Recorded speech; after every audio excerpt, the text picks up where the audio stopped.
centered around, we're talking about the All Blacks versus Ireland in Chicago.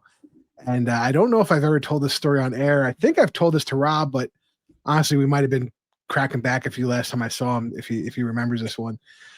So I'm a freshman in college, just finished my freshman year, working at the construction company my father works at.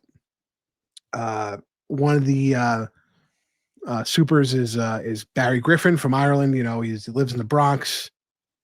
You know, from where the fuck was Barry from? Barry was, I think, was Dublin guy. Because the story goes, you know, I had played rugby that spring season and not that fall season, and he's asking me, how'd you like it? Whatever, we're bullshitting. And he's like, Brian O'Driscoll. I'm like, you mean like the captain of the Irish national team? He goes, yeah, that guy. Yeah, he goes, fucking Brian. I'm like, okay.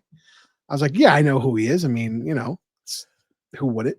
He's a superstar at the time. He goes, well, when I was younger, Barry's, whatever, probably 3 or 4 years older than Brian at this point. He goes, I used to hang out with their family, whatever. I dated a cousin or something, nothing raunchy or nothing, but just casual. Like, I know the family, whatever. He's like, at the end of July, this is like June, the end of July, I'm going back home for a couple weeks. Let me see if I can get you a signed kit, whatever. Yeah, no problem. Right. If you know somebody, right, get a signed kit. That'd be awesome. So if not, get me a regular kit, that'd be nice.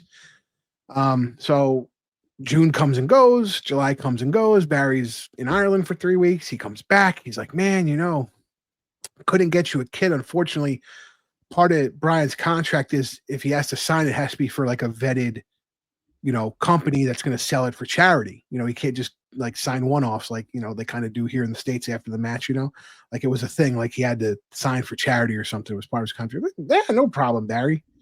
No big deal. So July comes and goes. It's midway through August. Barry has a twin brother. Barry's twin brother comes over from Dublin. Barry, this is this is my brother.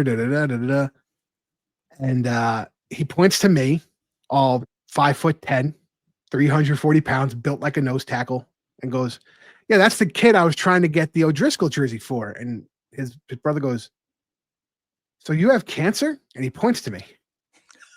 And I go, what the fuck, dude? Like, I'm not trying to be a dick, but like, does it look like I would be under radiation or chemo with this weight? And he goes, Barry, you're a fucking arsehole. So Barry, after he heard from Brian, like, oh, I can only sign it for a vetted charity, pulled I got a sick cancer kid back in the States who really loves you. I never told him to do that.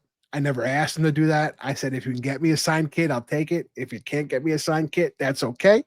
But in his family, I was known as the sick cancer kid. And when his twin brother came over, he was like, who is this fucking? This is the kid with cancer that's on his deathbed?